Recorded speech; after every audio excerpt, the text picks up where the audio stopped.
Hello guys, this is your friend Narutofix and we are back with a new fanfic. What if Naruto's true power unlocked and he married FemKyuubi with Hinata, Ino, Anko, and Kurenai, Part 1. And if you enjoy this fanfic then please press the like button and subscribe to my channel Narutofix11 for more fanfic like this. And now let's start the fanfic. Outskirts of Konoha. Naruto was running for dear life. Why he did not know, he just knew that if he were to be caught the chances of him living past this night would be unlikely. For behind him was a mob of villagers chasing behind him. Most of the villagers were civilians, but scattered throughout the mob you could find some Chunin and Junin ninjas yelling out obscenities along with the others while chasing after the young Naruto. Huff huff, why are they chasing me? Sure, they usually glare at me or try to avoid me while whispering vile words under their breaths, but they've never tried to harm me, so why now? Though the panicking blonde. Now that they've finally chased the demon boy out of the village, most of the villagers started heading back thinking they've done a job well done with chasing him out while hoping he doesn't return. Now with most of the villagers heading back, there were only a few still chasing about him, either being some rage-induced ninja hoping to end the existence of the demon that stole their loved ones from them, or some hopeful Chunin chasing after him hoping to gain some recognition by killing the vile demon and becoming a hero to the village. Finally the kunai and shuriken start to fly, while most of them missing because of the dense foliage of trees that surround the village, but a lucky shot or two created some scratches on Naruto or impaled somewhere on his body. Gah, why are you trying to kill me? We're both villagers of the same village, so why are you trying to kill me? Screamed out the crying young blonde from the pain of the wounds he had to endure just now. Ha, like you can be called a villager? You're just a demon brat who should have been dealt with a long time ago. Well, now I think it's time we made up for the mistake of letting you live. Law or no law, you will die today, yelled one of the Junin from the group chasing after him. The only reason they probably haven't caught up to him is that most of them smell like alcohol, probably explaining the new turn of events for our young protagonist. All of a sudden Naruto noticed the flowing river ahead of him. Damn it, it's too wide to jump over and it's flowing too fast to try to cross, thought the fearful blonde.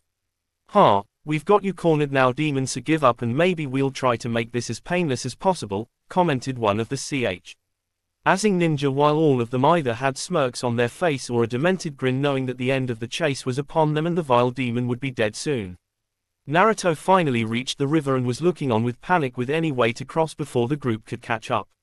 One of the ninja then pulled a Fuma Shuriken off of his back and pulled back his arm before throwing it right at Naruto. With his back turned to the group while looking for a way to escape, he did not see the spiraling weapon heading straight for his back. Thud, and with that Naruto's eyes widened at the sudden contact the shuriken had with his back before turning his head around to see it sticking out of his back. Naruto then started to collapse towards the river and finally falling into the river, being swept away from the mob of ninjas with the weapon still sticking out of his back, with his body lying limp at the mercy of the current. The group cheered. Finally the accursed demon is dead and they are now freed from having to watch the demon as he walked down the roads without a care in the world or spouting off how he would become Hokage WH. Ick to them was the worst of sins, imaging him corrupting their village with his demon self.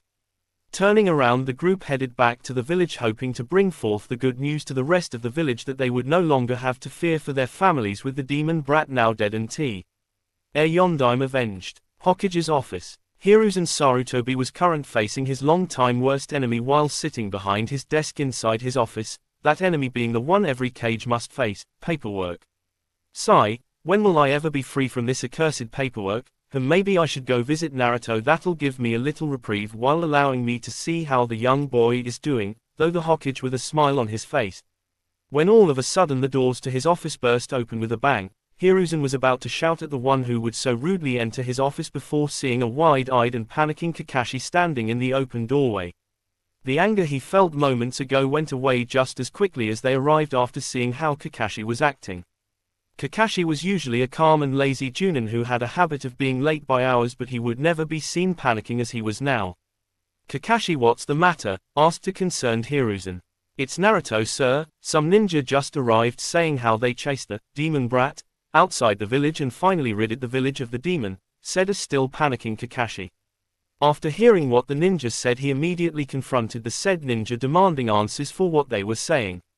They proudly told him how they chased the demon outside of the village before cornering him at a river before one of them impaled him through the back with a Fuma Shuriken before His body was swept away by the river they cornered him at.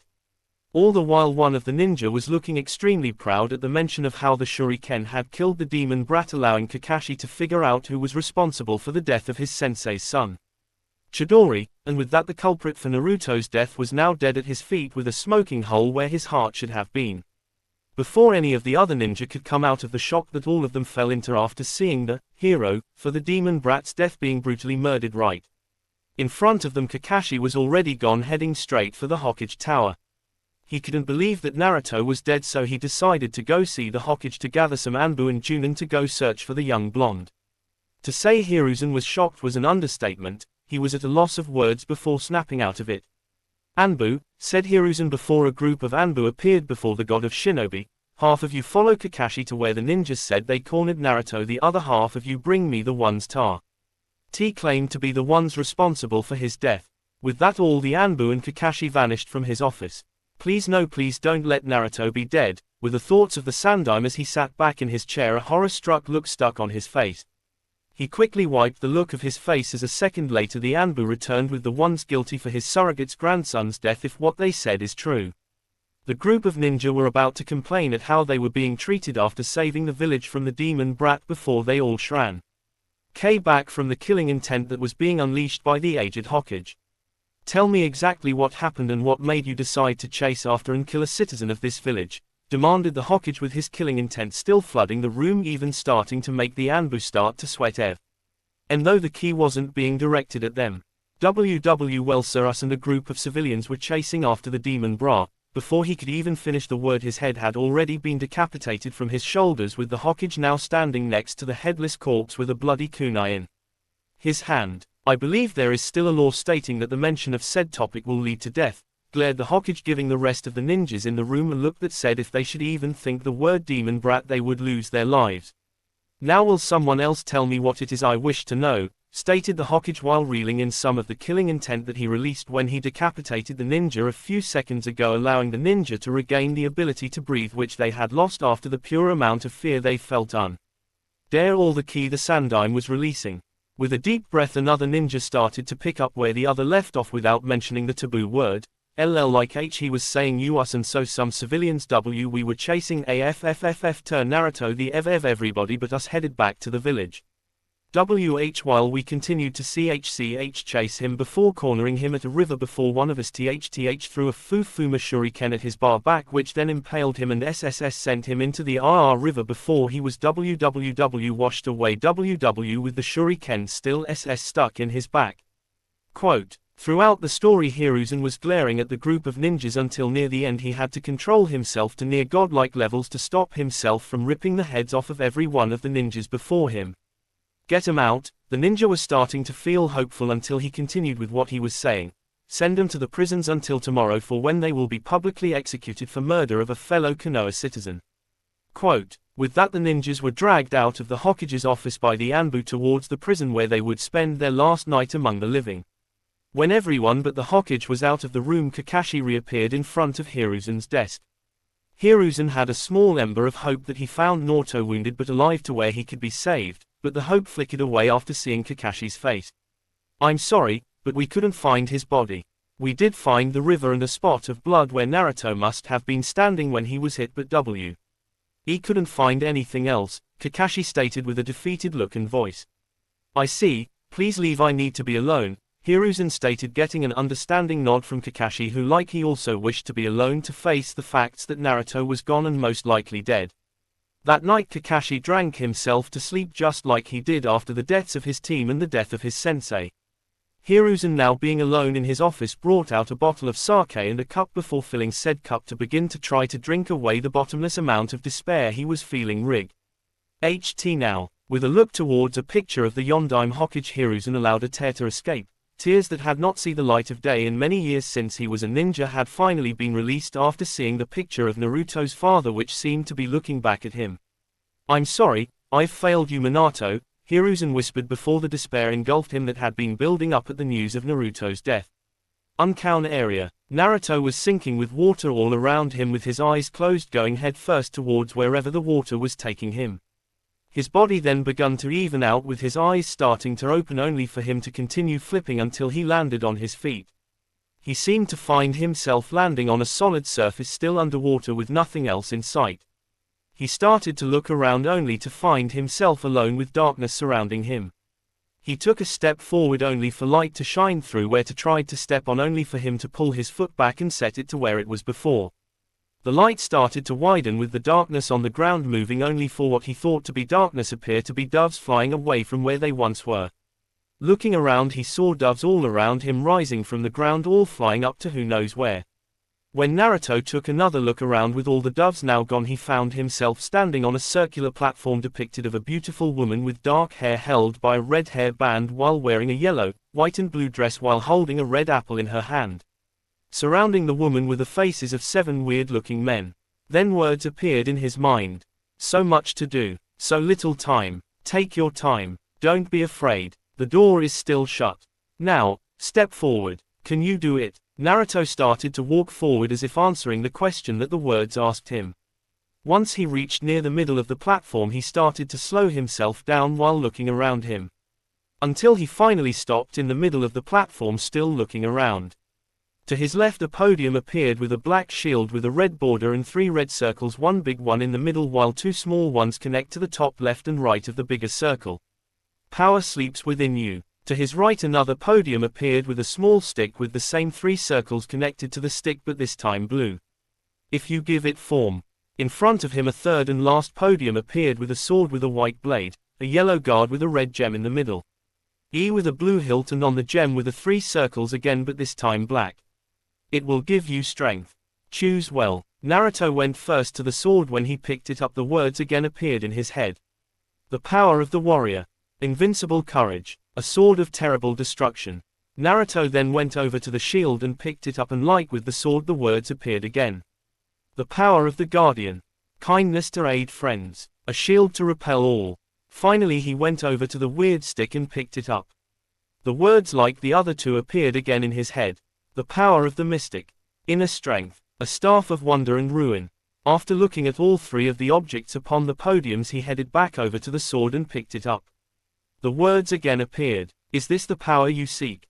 Deciding that it was indeed the power he wanted so that he would never be filled with fear of death from being chased and instead having the power to fight back. The words appeared again as if in response to his choice. Your path is set. Now, what will you give up in exchange? Now Naruto looked at the other 2 trying to figure out which of the 2 to give up before a sad look crossed his face. He headed over to the shield and decided that as the thing he wished to give up.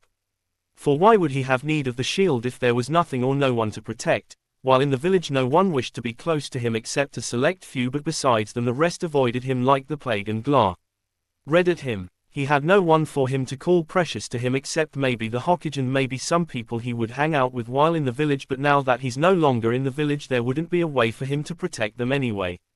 Once he again picked up the shield the words appeared. You give up this power. Stealing his resolve he decided that this was the power that was not meant for him and gave it up. With the shield gone he felt a part of him die off, for now he truly felt alone.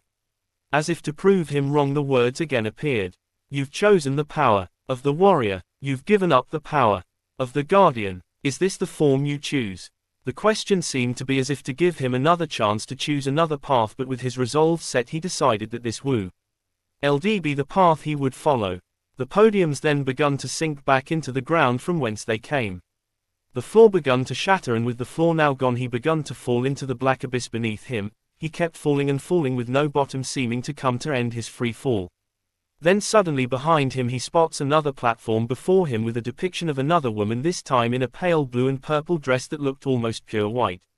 His free fall begun to slow down before he landed safely on his feet without any harm coming to his being, showing no signs of how fast he was falling moments before, which surely would have ended in his death.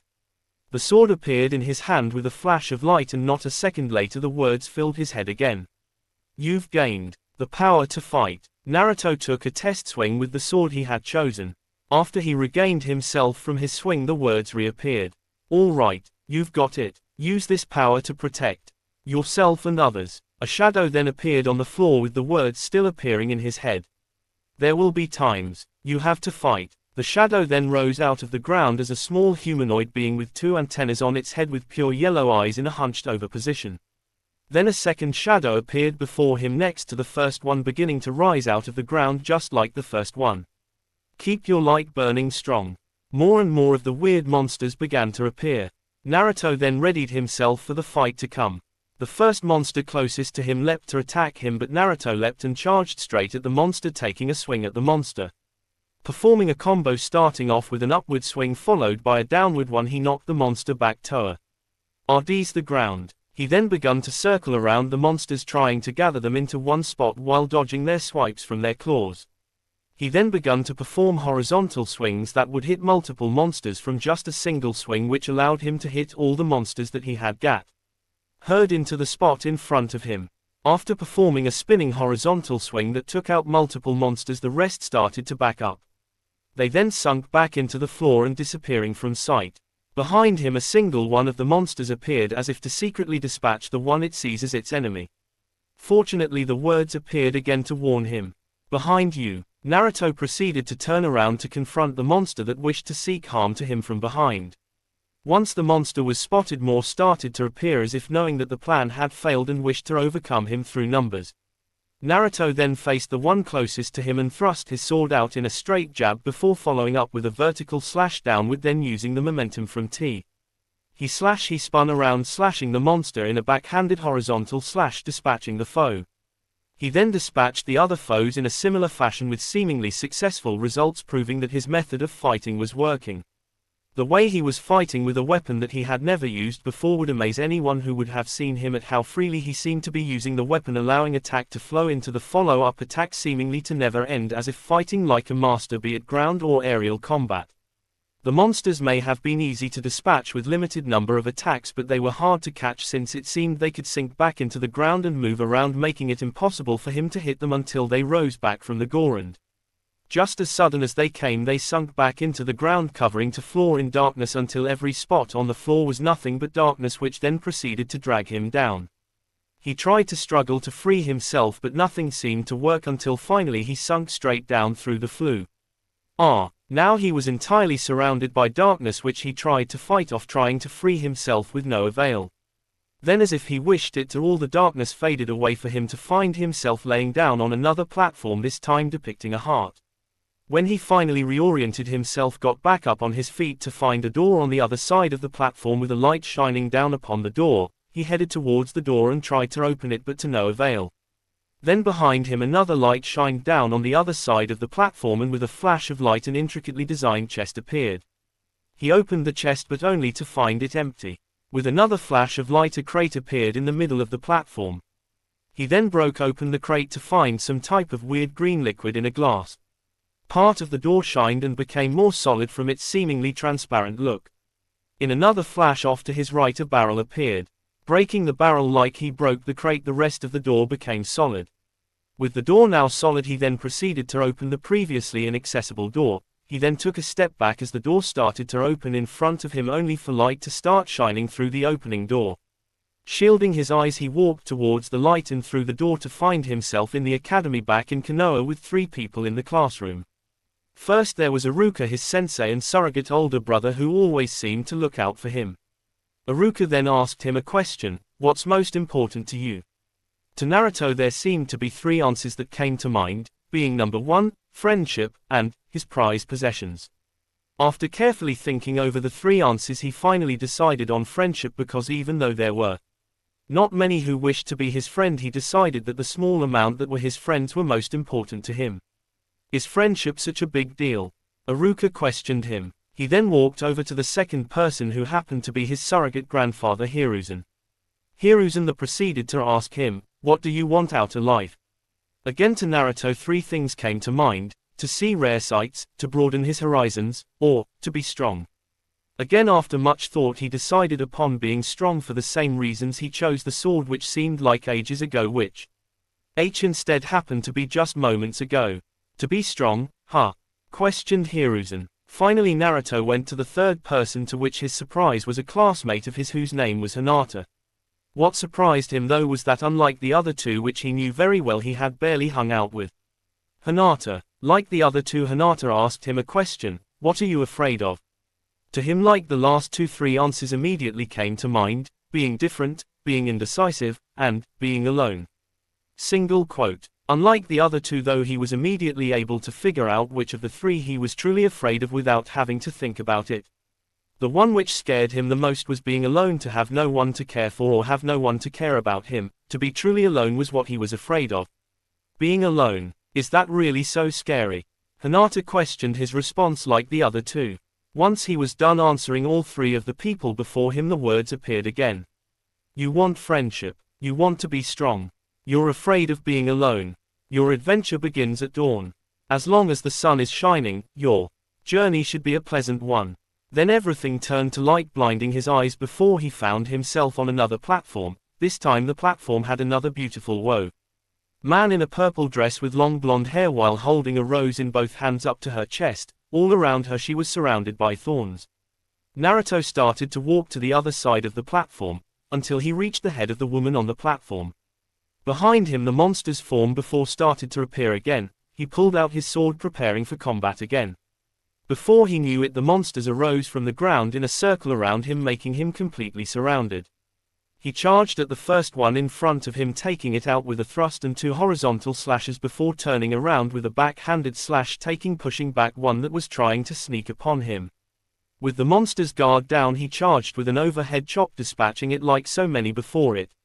With 2 down, he had 4 more before him to take out.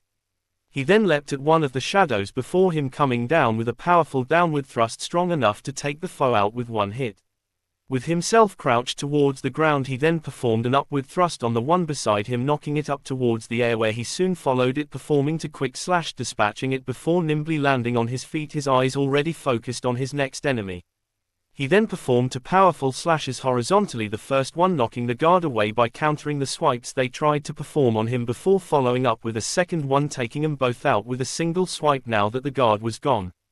Once all the monsters were defeated, a ray of light shined down, creating a small circle of light upon the platform. He walked over to the circle of light until he was standing directly on top of it, and now that he was close enough to see, he saw that the light was in fact a pale green color. The circle of light under him started to move to the other side of the platform, where smaller square multicolored platforms appear, looking as if they were made out of glass. Platform after platform appeared at a fast rate, creating a path for him that led to what seemed to be another platform like the one he was standing upon. He then walked upon the seemingly fragile path until he reached the other platform. Once he reached the platform, he saw that this platform, like the others, depicted a beautiful woman in a pure yellow dress. While walking forward, the words again appeared in his head. The closer you get to the light, the greater your shadow becomes. Turning his head, he saw his own shadow extended behind him. His shadow then, like the monsters from before, began to rise from the floor. Shocked, he took a step back from his shadow, which continues to rise from the ground, growing bigger and bigger. But don't be afraid. The shadow started to take on a monstrous form, look nothing like him now, and it took a step as its body became more defined. And don't forget, its face, now fully developed, was pitch black with yellow eyes with long hair like tentacles moving all around its head, while the lower part of its mouth was covered by what seemed to be a scarf as black as the rest of its body.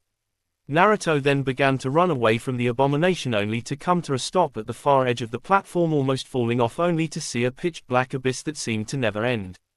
Turning around, he sees the monster rising from a hunched over position, rising until it was standing straight and tall. Its upper body had a large hole which looked to be shaped as a heart. On its back were 2 small like wings made out of the same black inky substance as the rest of its body. Readying his sword, he prepared for a fight that would be unlike the rest from the look of things. He first charged at the monster, then jumped up and performed an overhead slash at the monster's left hand, doing seemingly no damage. Trying to follow up with an upward swipe, the monster moves its hand out of the way while charging up a dark ball in its right hand before pulling his right arm back. The end proceeded to smash it into the ground.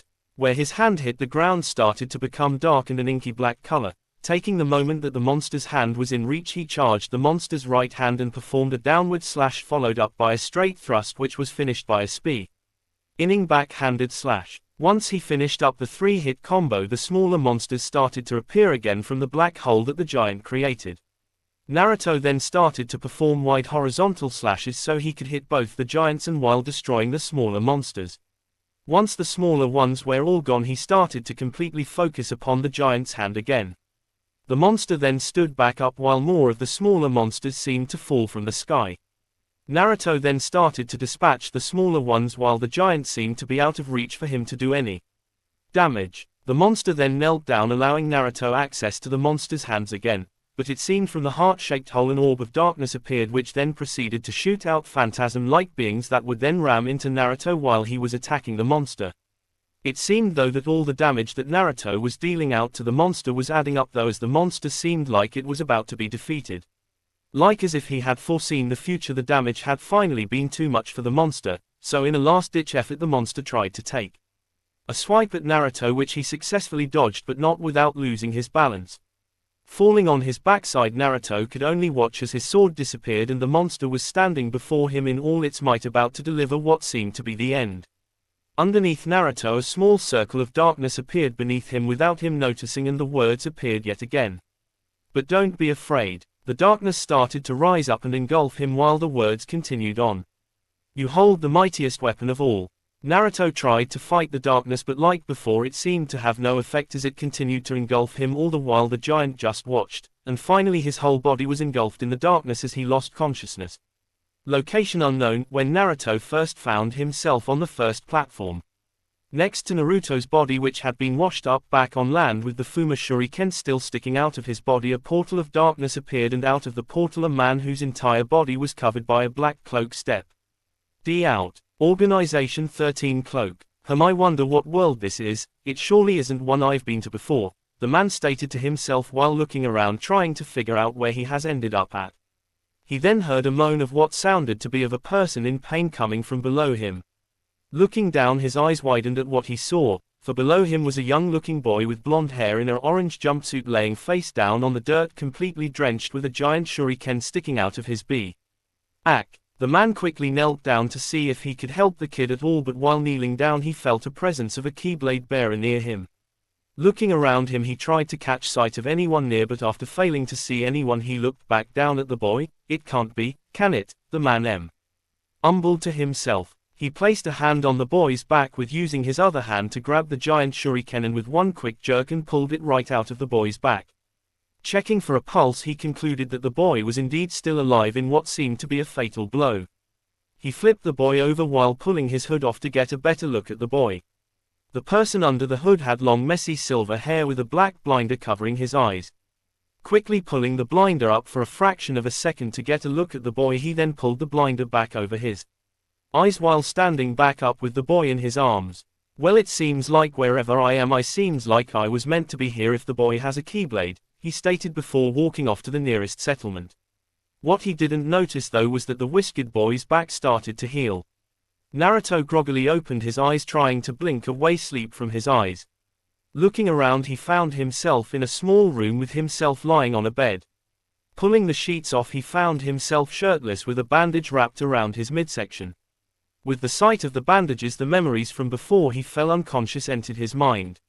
Eyes widening in fear, he looked around for any signs of danger or ninjas that have come to try to hurt him. Seeing no signs of danger, he allows himself to relax before turning his thoughts onto the weird dream he had. Was it even a dream? It felt so real, and I could have sworn I felt pain when getting hit by those monster-looking things. I mean, where would I even be able to imagine all that stuff from? He thought, checking his body for any bruises in places he was hit during the dream, only to find no signs of any bruises. Either it really was a dream or I've been out of it long enough for the bruises to heal, he concluded after seeing the lack of bruises. He then swung his legs over the edge of the bed and started to try to stand up, emphasis on the try as his legs were wobbly, making it hard for him to keep his balance. After a few seconds of trying to fight over control for his seemingly useless legs, which he ended up losing as he fell backwards onto the bed. Sigh, well, I guess I just gotta either wait for my legs to regain feeling or hope somebody comes to check on me, he mumbled to himself, trying to figure out what to do.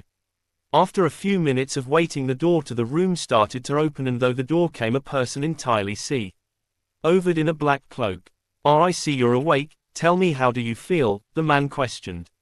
After a few seconds, to which Naruto decided the man wasn't hostile, he then answered, "I feel fine, except I can't really seem to stand at the moment." The man nodded in understanding. I'm surprised you're awake let alone able to move as you can now after seeing a giant shuriken sticking out of your back, to which should have been fatal, then cloaked figure commented. Rubbing the back of his neck, Naruto started to explain, well, I've always been a fast healer, so that probably explains why I'm healthy like I am now. The man seemed to be interested in the boy's seemingly incredible healing capabilities but decided to set it off to the side for the moment to ask an even more important question, so, how exactly did you come to have a giant shuriken sticking out of your back? Naruto seemed to be hesitant on answering the question, which the stranger seemed to pick up on when he commented, you don't have to tell me, but it would be helpful to know why I ended up saving a boy from what seemed to be attempted murder.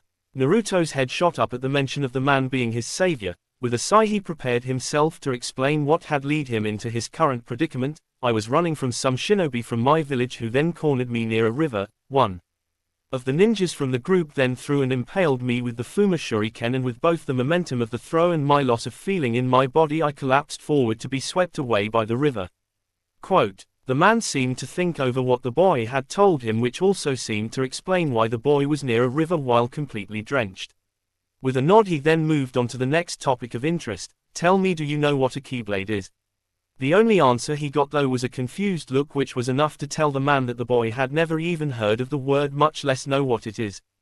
I'm sure I feel the presence of a keyblade radiating from him, but it seems he has yet to summon it, the stranger thought. What's your name? He questioned after figuring out he still didn't know the boy's name. Hey, isn't it polite to give your own name before asking for someone else's, and besides, what's with the hood? I can't even see your face, Naruto commented in return. With a smirk the man then proceeded to lower his hood, allowing the boy to see his face. Riku. All he got in return was a confused glance. My name, was his only answer to the boy. It seemed the boy finally understood what he meant, if the look of understanding was anything to go by. Naruto, the boy smirked back. My name, the boy responded back as if taking a jab at how Riku presented his own name. Can you stand yet? Riku asked the boy. Gimme a sec, let me try again, was his answer when he again tried to stand again, this time having more success than the last try. Finally on his feet with a few mishaps he grinned at Riku, allowing him to see a bit of his personality, as in his stubborn personality. With a nod Riku turned around. Follow me, was the only thing he said before walking out of the room. Naruto, not wanting to be left behind, exited the room to follow after Riku.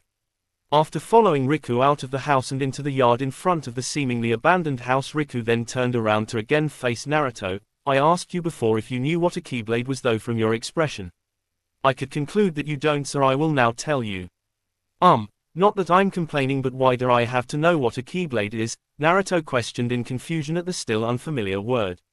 The reason you need to know what a keyblade is because I can sense the presence of a keyblade radiating from you, was Riku's reply, earning himself a shocked look from Naruto. Wait, how do I have this keyblade thing if I don't even know what it is? He asked him with the look of shock still on his face after learning that he may have acquired something he didn't even know about. The keyblade isn't really something you just pick up off the ground, Riku commented to the boy's question. No, the keyblade is a power that is awakened in a select few. Currently I know of 2 people besides myself who can wield the keyblade. Riku's thoughts strayed to the image of his friend Sora and the King Mickey, but then another person came to mind, the boy named Roxas, but he decided not to include him because the boy was basically able to use his power because he was Sora's nobody. A power that's awakened, what does he mean by that? Though Naruto before his dream from before came to mind, could that have anything to do with the keyblade Riku kept mentioning? Hey Riku, how does a person go about awakening their keyblade? Naruto questioned, trying to see if he indeed did enter some mysterious power from the realistic dream he had. Well, most people awaken the power of the keyblade when they are presented with a difficult journey presented before them, Riku answered, trying to gather his thoughts to figure out how to explain this to him. Does a dream have anything to do with awakening the keyblade? Naruto hesitantly asked, hoping not to make a fool of himself. Riku's head then snapped, facing Naruto while looking him in the eyes to see if he was really telling the truth. Seeing no hints of him lying, he then answered, yes, sometimes. The power can be awakened in what seems to be a dream where the keyblade wielder must make choices that could greatly affect the wielder. Hey, sounds like the dream I had, choices and all, Naruto muttered, now learning the truth of the dream. So I guess I really do have a keyblade, but how do I use it? He questioned after coming to terms with him now wielding some mysterious power. Riku tried to think it over on how to summon the Keyblade, because now to him it's become second nature to the point he doesn't really even have to think abo. I guess you could try thinking about something important to you and wanting the power to protect that which is important to you, then focus all those thoughts and emotions and try to summon the strength that will allow you to achieve it. Quote, Naruto then closed his eyes and thoughts of what was truly precious to him. Then several faces appeared, including Hokage Jiji, Teuchi, Ayami, and Iruka. Now with those people in his thoughts he tried to bring up a feeling of wanting to protect them which flared as if waiting for him to call upon it. Now trying to bring forth the strength to protect them, he focuses the power and strength he feels into his hand, and with a flash of light he was holding what seemed to be a giant key. The Keyblade that was summoned shocked Riku and quickly caught his interest, the Kingdom Key, the same one used by the king and also the first Keyblade Sora acquired. This boy indeed does have a challenging destiny ahead of him, although that seems to come with the territory of being a Keyblade bearer. Naruto was looking at the weapon he had summoned with a funny look before a look of understanding crossed his face. No wonder it's called a Keyblade, the thing's a giant freaking key. The Kingdom Key, huh? Riku commented out loud, catching Naruto's attention. Kingdom Key? I thought it was called the Keyblade. Unless, does he mean there's different types of Keyblades? Naruto then decided to voice the question that crossed his mind. When you say Kingdom Key, do you mean there are other types of Keyblades? Riku was shocked at how the boy came to that outcome, even though it's correct with him just saying one thing. Yes, there are different types of Keyblades and some people can actually wield several different types, he commented before seeing a look of wonder cross the young blonde's face. You see that chain attached to the bottom of the Keyblade? And indeed did see a chain attached to the Keyblade, with the end being the 3 circles he saw in his drawer. Further fortifying the theory that the dream was his awakening. If you acquire more chains you can swap them out to use different Keyblades, each one with different abilities. For instance, the Kingdom Key has an ability called Defender, meaning that whenever the wielder is stuck in pinch, your defense will rise and you will end up taking less damage. There are also some people who can wield multiple Keyblades at once, but the only person I know who can do it needs some outside assistance to do so, Riku stated, further enthralling Naruto into what is known as the Keyblade. Once Riku finished explaining, he then reached his hand out before him, then with a flash of light his own Keyblade appeared. Well, now that that's out of the way, let's see if you can use that thing and what other abilities you have, Riku stated before getting in a ready stance. Naruto soon followed him in his own ready stance that greatly shocked Riku. That stance is the same as Sora's. With both of them smirking, they charged at each other, Keyblades at the ready. Time skip 1 year. Outside Konoha. A figure dressed in a black cloak just like Riku's was standing a little ways away from Konoha while staring at the hidden village, with memories of the village coming to the surface of his mind. Konoha, it's been a while, hey, exactly a year in fact. Then a portal of darkness appeared before the cloaked figure. Well, I guess it's time I go see how Gigi's doing. Oh, and Iruka too. Hey, can't wait to get to Ichiraku's. I haven't been able to find anything nearly as good. And with that the figure stepped into the portal, with the portal disappearing once he was through. Hokage's office. Hiruzen was sitting in his chair with a bottle of sake next to him, drinking away the pain of what this day brought to the front of his mind, for today was the day his surrogate grandson had lost his Lee Fei. Damn it, Naruto, why'd you have to die? You have done nothing to deserve what you've been through, nor did you deserve the death you received. On the day of Naruto's death, Sarutobi had the ones responsible sent to Ibiki and Anko to get the information out of them of who the others were that hell Ped chased Naruto out of the village.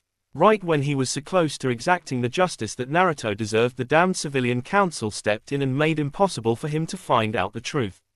Right when he was reaching for his cup, darkness rose from the floor, creating what looked like some wipe of portal. The Hokage was beyond shocked, for he, the one known as the Professor, had never even heard nor seen of any jutsu that could accomplish such a feat, but he suddenly became on guard when a person stepped through the portal, with the portal closing behind them and disappearing. The person was covered in a pitch-black cloak that made it impossible for anything else to be seen, making it impossible to identify the figure. "Who are you and what are you doing here?" demanded the Hokage, wondering if he was under attack from some type of assassin. "Ah, come on Gigi, lighten up some," chuckled the figure. Hiruzen froze the moment those words were said, but more in particular one word affected him the most. "Gigi, only 2 people have ever called me that, and I know for a fact this isn't Konohamaru. That only leaves one other person, but he's dead. But then again his body was never found. See, could it be NN Naruto, questioned the old man with hope flaring inside of him, just hoping that this person could be him. Hi Gigi, it's been a while, the figure said while he pulled off his hood. What Hiruzen saw was a face he thought he would never see again, for before him was a kid with long spiky blonde hair. His hair is the same as Riku's from Kingdom Hearts 2, just blonde, with 3 whisker marks on each cheek, but he did not see the ocean blue eyes that he knew so well for covering Naruto's eyes was a black blinder, again same blinder Riku has in Kingdom Hearts 2. In a split second Hiruzen was up from his desk and hugging his surrogate grandson, who he thought was long dead by now. Naruto was not surprised at the sudden contact, instead he just hugged him back while having a small smile on his face, for after a long year he was finally home. Time skip 5 minutes later. Once Hiruzen got most of his emotions back under control, he was now sitting behind his desk, not taking his eyes off of Naruto. As if he were to look away for even a second he would disappear. Naruto, how are you alive? The Hokage could only ask, for standing before him was someone who was stated dead a year ago. Well, a year ago when I was impaled in the back. Hiruzen winced at the mention of what happened a year ago, and was swept up by the river. I was brought back ashore and found by a man named Riku. He then brought me to a place to recover while I was healing from the stab wound. Once I was finally healed, he asked me how I came to even have the wound, so after telling him what happened he offered to train me. Hiruzen could only raise an eyebrow at how this man named Riku trained Naruto. I wonder what Naruto was taught. He could only wonder. For the next 8 months Riku trained me until he had to leave, then for the next 4 months I spent mastering my skills that I was taught while wandering Fire Country, Naruto explained. Hiruzen could only nod at the information that Naruto supplied him, but then Naruto asked him a question that he should have actually seen coming. So Gigi, can I go back to the academy to become a ninja again? Hiruzen had to think what to do, for in a week the Genin exams would be upon the class that Naruto was original part of. He could either allow Naruto to take the Genin exam or hold him back a year so he could make up for the lost time. He decided to ask Naruto if he thought he was ready to try such a task. Naruto, in the class you were previously attending they are about to take the Genin exams, so here are the choices I present you. You could either take the Genin exams if you think you are ready, or be held back a year to make up for the lost time. I believe this mainly focuses though on whether you think the training this Riku person you mentioned has prepared you enough to attend the exam. Naruto was ecstatic at the mention of him being able to take the Genin exams, because quite frankly he far surpassed the academy level. At his current level of power. At his current level he could pass all the exams with probably top records without even trying. I'll try my hand at the Genin exams, Gigi, was the obvious answer from Naruto, who would have probably taken the exam even if he wasn't at his current level. Though he could pass the exams with flying color, at the moment he wanted to try to stay out of the center of attention and try to keep how strong he is a secret for as long as possible, for who knows how people could react if they learned of how strong he currently was. Hiruzen smiled at the young blonde's answer, then grabbed a piece of paper before writing something down. Finished with whatever he was doing, he then folded it up and handed it over to Naruto. I think it's about time you go say hi to Iruka. I'm sure he will be beyond happy at knowing that you're still alive. While you see him, give him that note. It's basically a permission note to allow you to attend the Genin exams even though you've been gone. With a nod from Naruto, who looked happy at the thought of visiting his surrogate older brother, Naruto pulled his hood back over his face before asking Hiruzen a question. Is it alright for me to just walk down the roads? I'm pretty sure many people will think they've seen a ghost. Hiruzen gained a thoughtful look, trying to figure a way out of this predicament before he remembered how Naruto first arrived. Hey Naruto, do you think you can get to Iruka though the same way you got here, which by the way you will have to explain to me sometime? With a sheepish look, Naruto then summoned forth another portal of darkness before walking thought it, all the while the Hokage watched on in stunned silence. I seriously can't wait for when he explains to me how the hell he did that, he thought before turning his mind towards other matters like the announcement of Naruto's return. Hiruzen then called in his secretary. Once she was in, he ordered her to set a council meeting up including both the shinobi and civilian side. Although he wished he could leave the civilian side out of it, he knew that Naruto was still a civilian and not yet a ninja. Ninja Academy, after class. Iruka was currently sitting behind his desk either grading or filling out paperwork that was related to his class. In fact though he was actually doing more work than was necessary and could have left a while ago, but for now he was trying to drown himself in work to keep his mind from wandering to what happened a year ago. Iruka finished the paper he was currently filling out and put his pen down. Damn it, I would give anything just for one of his pranks, at least then he would still be around. Single quote. About to work on the next sheet of paper, he was instead in for a shock as a portal of darkness rose from the ground in front of his desk, leaving him wide-eyed with a surprised look on his face. Out of the portal stepped a figure clothed in a black cloak that covered him from head to toe, showing no skin at all, not even the face, which was currently covered by a hood. "Hey Iruka-sensei, long time no see," the figure said to him, further shocking him on how he was addressed. I'm sorry, but are you one of my students?" questioned the teacher, completely confused. If only he could see the person's face, then maybe he could figure out what's going on. Hope you haven't forgotten me. I mean, it's only been a year, and maybe I gotta give you some incentive to remember me by," chuckled the figure, making an all too familiar shiver run down his spine that he would only get after hearing the exploits of the master prankster of his class. Before his eyes, the figure pulled his hood back for Iruka to see the same boy who always slept through his class or played pranks around the village, only for him to chase after him. Naruto, no, it can't be. I must have worked harder than I thought and now I'm hallucinating, he tried to reason to himself, coming up with no other reason at seeing the supposedly dead blonde before his eyes. Sorry sensei, but me and my pranks aren't that easy to get rid of. Speaking of which, I gotta make up for lost time. The blonde finished with a menacing cackle, seemingly planning out many pranks to make up to lost time. Single quote. Naruto, how are you alive? Iruka said, but only came out as a whisper, still trying to regain his senses and trying to figure out what the hell is going on. Naruto then told Iruka the same thing he told Hiruzen about being saved and trained. "So why did you end up separating with that Riku person?" Iruka questioned, wondering why Naruto's savior had to leave all of a sudden.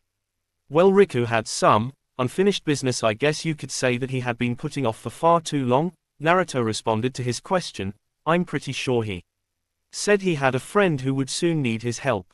Flashback: Riku's departure. "Well Naruto, I've taught you all I could teach you for the time being. Whatever you may learn is something you will have to learn through experience," Riku told Naruto. It had been 8 months since Riku had found Naruto and had begun his training with the Keyblade and several other things such as magic and basic knowledge of the Keyblade. "As you know, I'm not from this world but actually traveling from world to world," Riku said. Like he said, he had already explained that he was actually from a world called Destiny Island and long been traveling from world to world. "So now that I'm leaving, what will you do, Naruto?" he questioned, truly wondering what his student will do after his departure. "Well, for the moment I plan to travel and get some of that experience you said I'll need, then after some time of traveling I might head back to Konoha," was his response, getting a surprised reaction from Naruto's wanting to return to Konoha, "even though a lot of the people seem to hate me there and enough to try to kill me, there are still some people there who are important to me even now."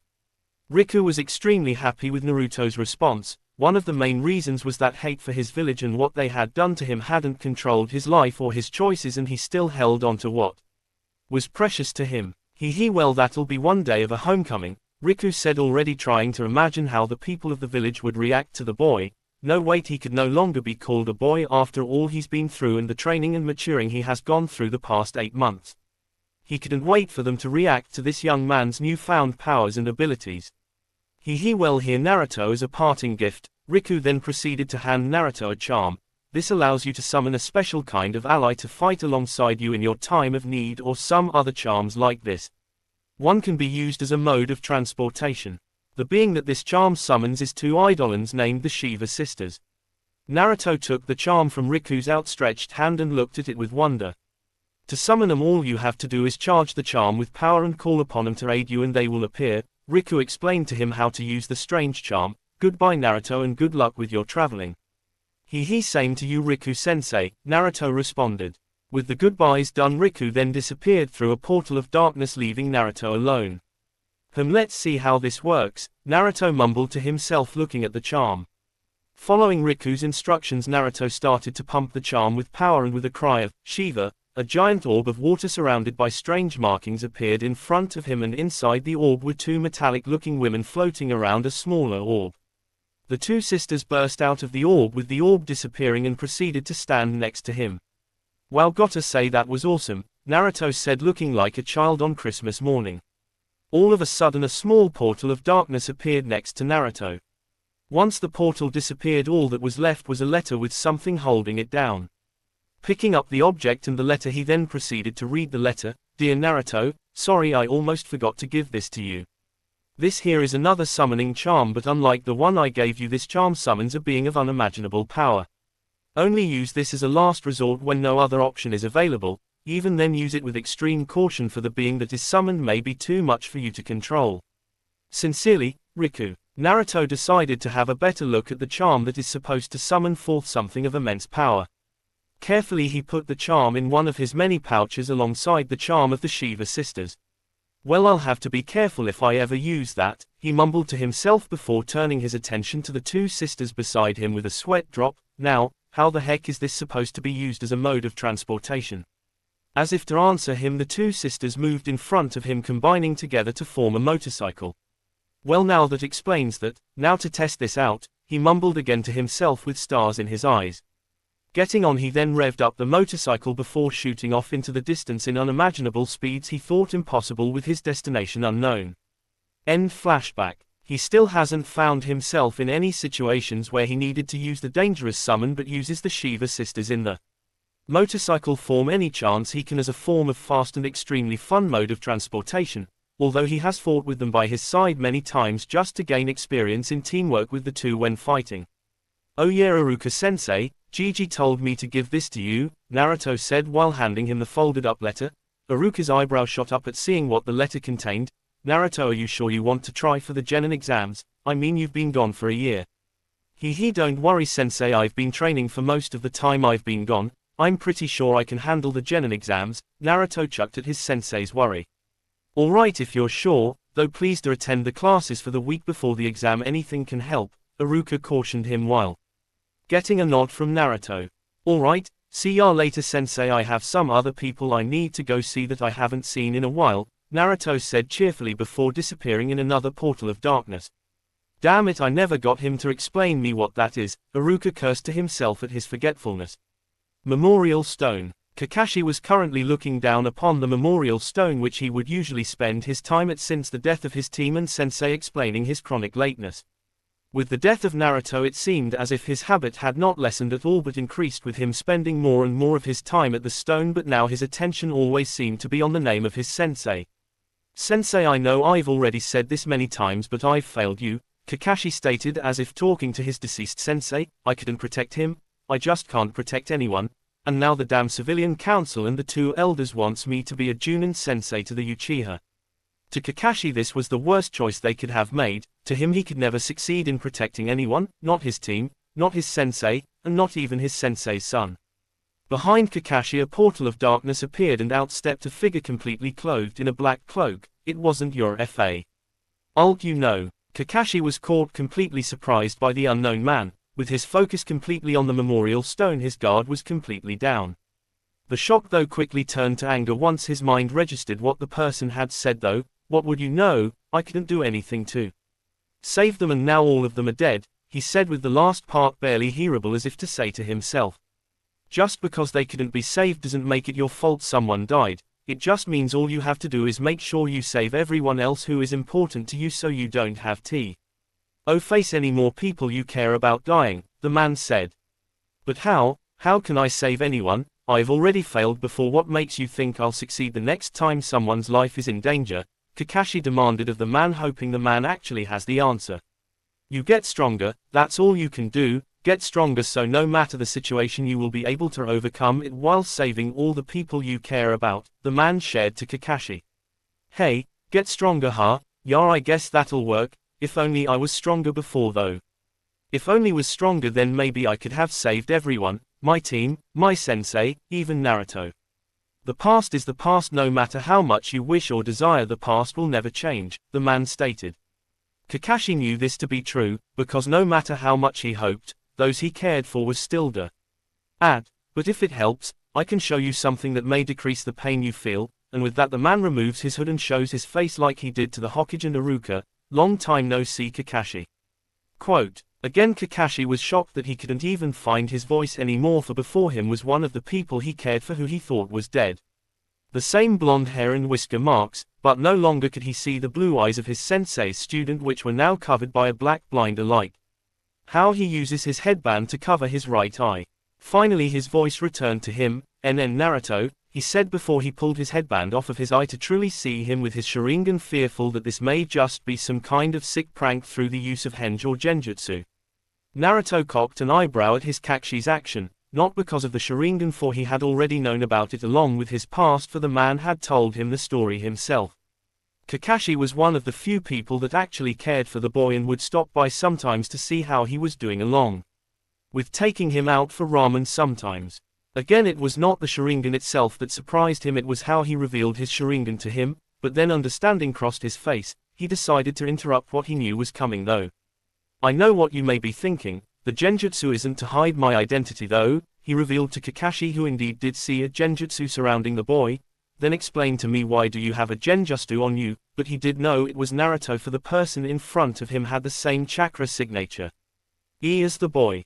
It's actually the same Genjutsu that one of the Sannin uses on herself, if that helps you, Naruto responded, waiting for Kakashi to come up with a conclusion. Genjutsu, one of the Sannin uses. What does he mean by that? Okay, think Kakashi, he said. So that immediately cancels out both Jiraiya and Orochimaru, so that leaves Tsunade. Now Genjutsu that Tsunade uses, but that could only mean, why would he have to hide his age? Wait, before that he already looks the age he should be, something doesn't make sense. Naruto, why do you need to use Tsunade-sama's Genjutsu? You look like you're 12, which you are, well maybe a little on the short side, but you still look 12, Kakashi questioned, which Naruto already expected. Although a little annoyed on the short side comment. Here, gimme a sec, let me remove the Genjutsu, and with that Naruto removed the Genjutsu, now looking to be around 15 to 16 years old. Kakashi was speechless, for someone who should have been 12 now stood before him looking to be about 15, maybe 16 years old. Naruto, what happened to you? Why do you look like that? Naruto then proceeded to tell Kakashi the same thing that he told both the Ruka and the Hokage, whom that still doesn't explain why look 16 years old. Well, it's actually a side effect of a jutsu I was taught. When used, it matures the body at a faster rate until the body is basically at the top of its performance, so once I reach about 21 years old my body should stop aging due to the jutsu, Naruto responded to Kakashi's question. While Kakashi was thinking of any jutsu that he knows or has heard about that had such a side effect. Damn, I've never even heard of such a jutsu, and I've copied about 1,000 jutsus, were Kakashi's thoughts. Finally though, it crossed his mind that this indeed was Naruto, although he looked older than he should have been, but it was still Naruto and he was alive. Kakashi then turned his head back to the memorial stone and looked at his sensei's name, then he thought back to what Naruto said before he revealed his identity. Get stronger, huh? Yeah, I guess I'll do just that, and this time I'll let no one else die, Kakashi thought to himself, with his resolve now steeled. Oh, by the way Kakashi, I'm going to take the Genin test in a week, Naruto cheerfully said to Kakashi, happy that he will soon be a ninja just like Kakashi. Wait, did he just say he will take the Genin test in a week? Crossed Kakashi's mind. I'm pretty sure that arrogant Uchiha's taking the Genin test in a week. Maybe I can try to persuade the Hokage to get Naruto appointed to my team if he passes. Single quote. Well, I gotta go Kakashi, I still need to go get some sleep, Naruto said. Kakashi then looked around him, surprised at how long he's been out standing before the stone and talking with Naruto, seeing as it was already pitch black outside. Alright, go get some sleep Naruto, I've gotta go see the Hokage anyway. With that Naruto started to walk back to where his apartment is. Wow, it's been a year since I've been back to that place, I bet the place is a mess. With Naruto gone, Kakashi soon shunshin to the Hokage's office. Academy classroom. 1 week has passed since Naruto's return to Konoha, and now Genin exam was finally upon them. Naruto had ended up taking Hinata out multiple dates throughout the week, getting to know the Hyuga heiress better. It seems she still couldn't stop herself from blushing when she was around him. Naruto's thoughts then turned back to how the date from last night had ended. Flashback in front of Hyuga compound. Naruto and Hinata had just gotten back from their date for the day, which consisted of a small picnic on top of the Hokage monument, which they both greatly enjoyed, being able to relax and spend time together without Naruto having to face the whispers and the glares thrown his way. Now they were back to the Hyuga compound, with the pair once again trading the goodbyes, but this time Naruto decided to take a risk. Hinata turned around and was about to enter the gate of the compound when suddenly Naruto turned her around, then much to her shock and enjoyment Naruto and her were currently kissing. For when Naruto turned her around he immediately smashed his lips upon hers, this was both as a good luck for tomorrow and him trying to get something going on between them. Naruto finally pulled back with his cheeks a little red with a full-blown smile on his face. Good luck with the exams tomorrow, Hinata, and maybe once we both become genin we can talk about how things are going to be between us, because well I like you and I know you like me, he said with the smile still on his face. With that Naruto turned around heading back to his apartment, while Hinata had a full-blown crimson blush covering every inch of her face. Hinata then started to walk through the gate and through the estate till she reached her room as if she were on autopilot. When Hinata finally was in her room with her door closed, she immediately dived onto her bed while burying her head into her pillow with a squeal, thinking of what just happened minutes ago. In N, Naruto kissed me and he said he likes me. I'll definitely pass the exams, I won't disappoint Naruto, she thought to herself with determination, and then we will be BB. Hinata never got to finish the thought, for she had already fainted from the overheating of her full-blown blush that still didn't go away. Hey, at least she doesn't have to worry about not being able to fall asleep. End flashback. Hinata was determined to pass the exam and be together with the person she has had a crush on for years. She would not allow herself to fail no matter what. With Naruto though, he was stuck at an impasse, struck trying to figure out what to do. I could always go for perfect marks and show everyone I'm not the same Dobe that they used to know, but that might bring about unwanted attention. Then I could always try to pass with barely passing marks and keep up the Dobe appearance, but then no one would probably take me serious. I guess I can try to go for the middle lane and try to get average marks, making people take me serious while not gaining too much attention. With his decision Naruto decided he would hold himself back and try to seem as if his skills were average. Alright class, today as you all know and have been waiting for the genin exams. To start off with, there will be an exam on genjutsu. You will be paired up and cast a genjutsu on your partner while your partner tries to release himself from the genjutsu, then you and your partner will switch roles. After the genjutsu exam is the taijutsu exam. For the first part of this exam will be target practice on practice dummies with kunais and shurikens. Afterwards will be a sparring practice between the same people you partnered up with for the genjutsu. Finally, the exam for ninjutsu will consist of a kawarimi jutsu, a henjutsu, and a bunshin jutsu. I was trying to make exams for all three of the different categories. Iruka then started to list off people as partners. Hinata was paired up with someone whose name he didn't even know. Shikamaru and Choji were paired up. Ino and Sakura were paired up, while Sakura kept saying how she was going to completely defeat Ino Pig, and then Sasuke-kun will be all hers wit. Ino just sweat dropping the whole time, hoping that she wasn't that bad when she was in her fangirl state of mind. Finally, Naruto's name was called up and he was partnered up with Sasuke Uchiha. Great, I got the emo jerk, Naruto whined to himself. Naruto was the first of the two to cast a genjutsu, which most people weren't expecting him to even be able to do since he has never once succeeded. To their amazement, thought Naruto did cast a successful genjutsu that just made Naruto invisible to Sasuke, a basic level genjutsu. Kai, Sasuke said half-heartedly, expecting the genjutsu to break before his elite self, but to his amazement nothing happened. Kai, Sasuke said one again, this time putting some effort into it and actually breaking the genjutsu this time. Sasuke let a smirk cross his face, thinking it must have been a fluke. Hey, no matter what, you'll always be deadless Dobe. Now Naruto liked to pride himself in being able to control his emotions a lot better than he could a year ago, but the moment the arrogant Uchiha opened his mouth, Naruto got a sudden urge to just punch him straight in the face for some reason. He let himself be satisfied with a tick mark appearing above his eye though. Hey sensei, we shouldn't even bother with the Dobe trying to break out of my genjutsu, there's no way he'll be able to, Sasuke said with an arrogant smirk on his face. Iruka let out a sigh at the boy's arrogant attitude. Sasuke, everyone gets a chance. TCH, hey Dobe, just give up, there's no way a dead last like you could break out of the genjutsu cast by an elite Uchiha like myself, Sasuke said, and you could hear Sakura squealing in the background. Sasuke, so cool. Then she turned her attention to Naruto. Hey Baka, you should do as Sasuke-kun says, you're not worth Sasuke-kun's time. Naruto just watched on with a sweat drop.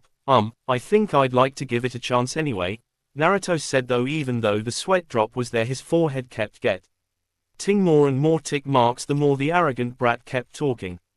Gah, I just want to wipe that arrogant smirk straight of his face, he's so freaking annoying. Was what Naruto was currently thinking. Then an idea came to him, and with it a smirk crossed his face. Sasuke ended up casting a low-rank genjutsu that was about low genin rank. Wow, he's really underestimating me. With a smirk Naruto calmly stated, Kai, and Sasuke's genjutsu instantly broke apart, with Naruto looking as if he wasn't even struggling, which in fact he wasn't. Sasuke's smirk was instantly wiped off his face once his genjutsu was released. Wait, let me try that again, that must have been a fluke.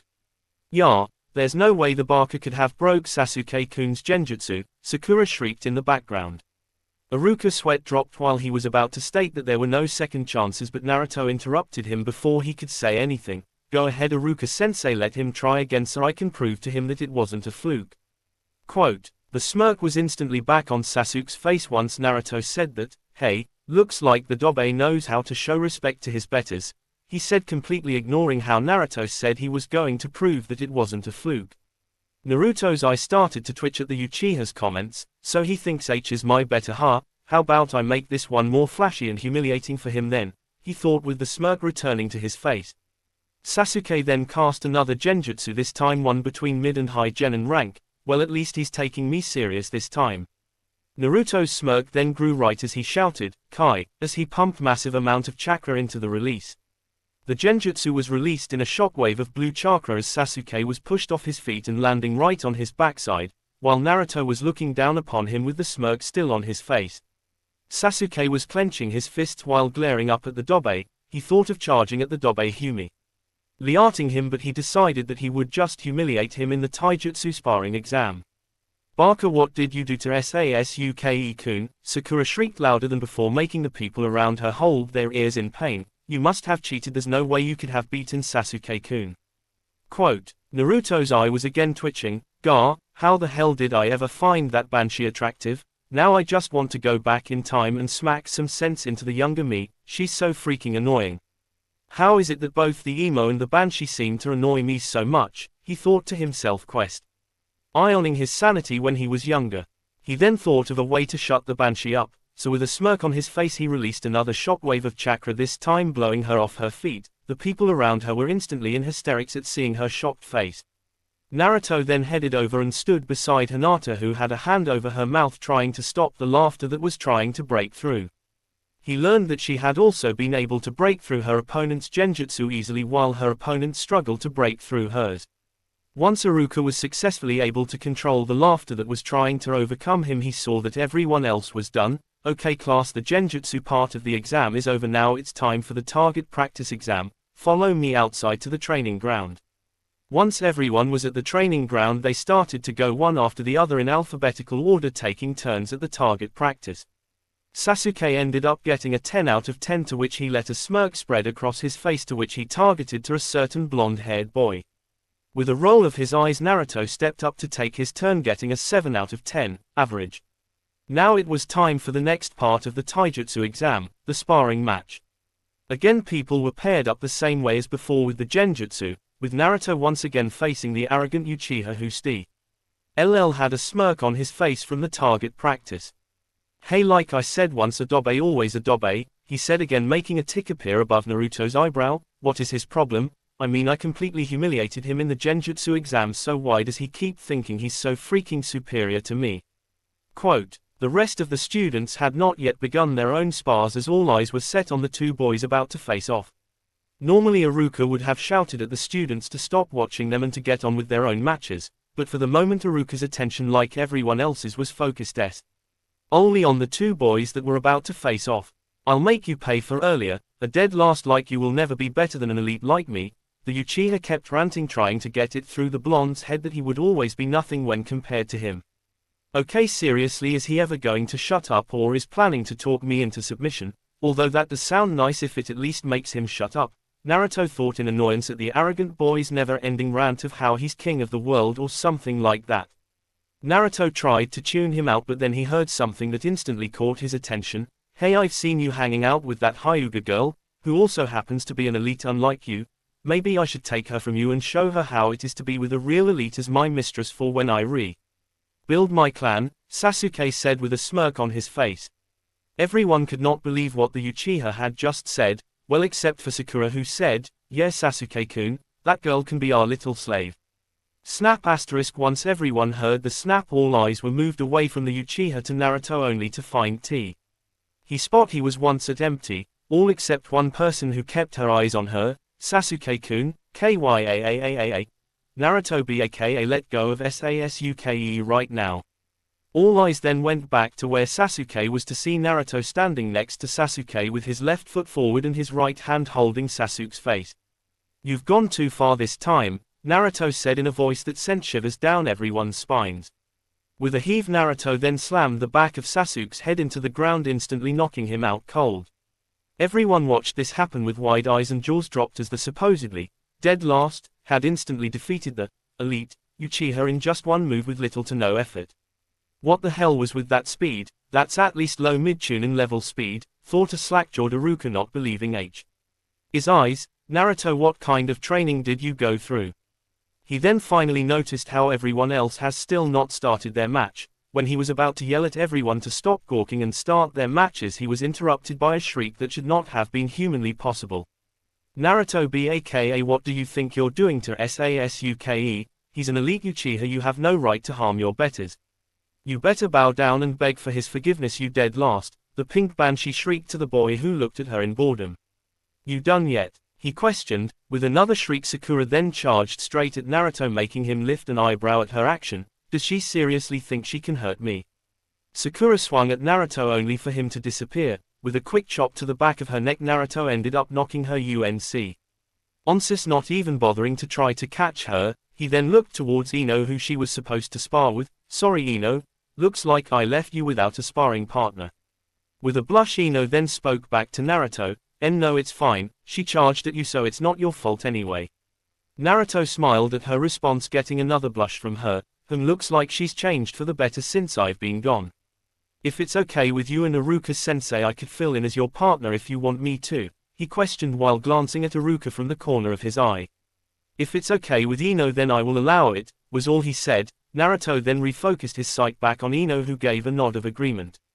Once the spar was done, with Naruto really just dodging her attacks while commenting on hole in her guard, Iruka then spoke up. "All right, the taijutsu part of the Exa is over now, all that's left is the ninjutsu part, so line up and when it's your turn you will perform the kawarimi, henge, and bunshin jutsu in that order."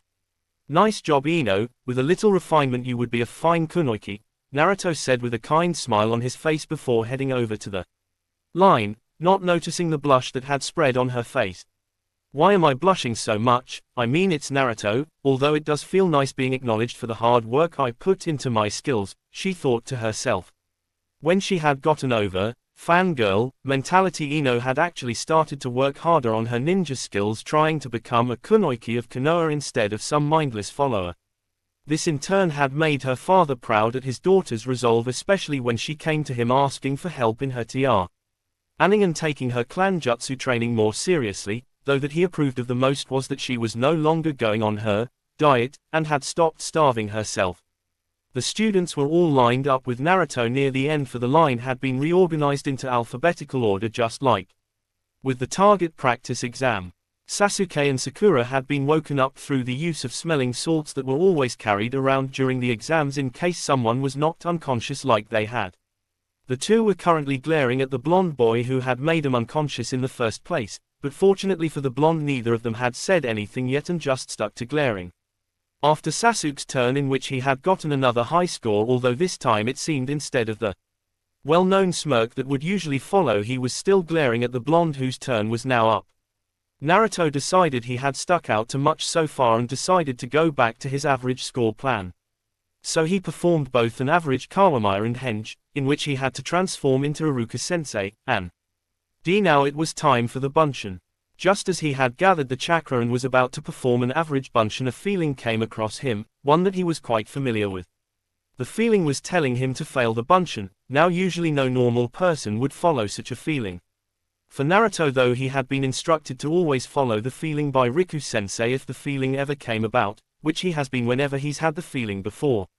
Flashback. "Naruto, I will now tell you one of the most important abilities that all Keyblade bearers end up with," Riku stated, catching Naruto's attention at the thought of learning a new skill. "All Keyblade wielders end up with what you could call a sixth sense, you could call it a reaction. The reaction is basically a highly tuned form of instinct. The reaction is when a person gets a strong feeling of what they should do. Next, Riku stated, seeing Naruto's confused face, he decided to bring up an example. Naruto, have you noticed how that even though you've never wielded a sword before, you are able to fight like that of a master swordsman? Getting a nod, he continued, that is basically a lesser form of the reaction. Sense, what is basically happening is that your body is instantly reacting to the situation you are in and inputs information into your body what to do. For sword battle, it tells your body how to swing and when to block. For example, the combos you pull off is a chain of reactions telling your body how to combine a chain of attacks to damage your opponent. There are times where the feeling may have nothing to do with battle though. Say if you are presented two paths, the reaction sense may instruct to you which path you would need to go, Riku explained, hoping he got the full importance across.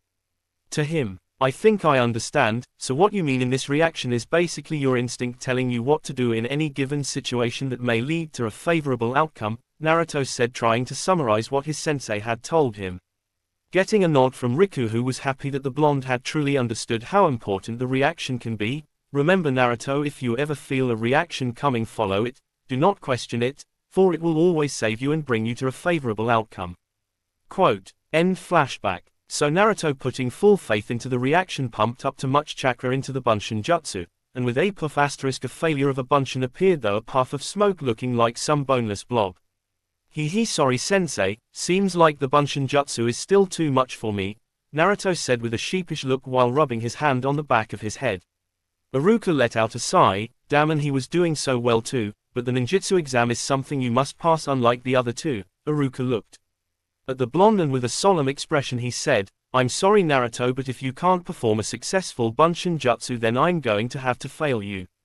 It's okay Iruka-sensei, I guess it was too soon for me to try the Genin exam, I mean I have been gone for a year now, Naruto said before going with the rest of the group back to the classroom.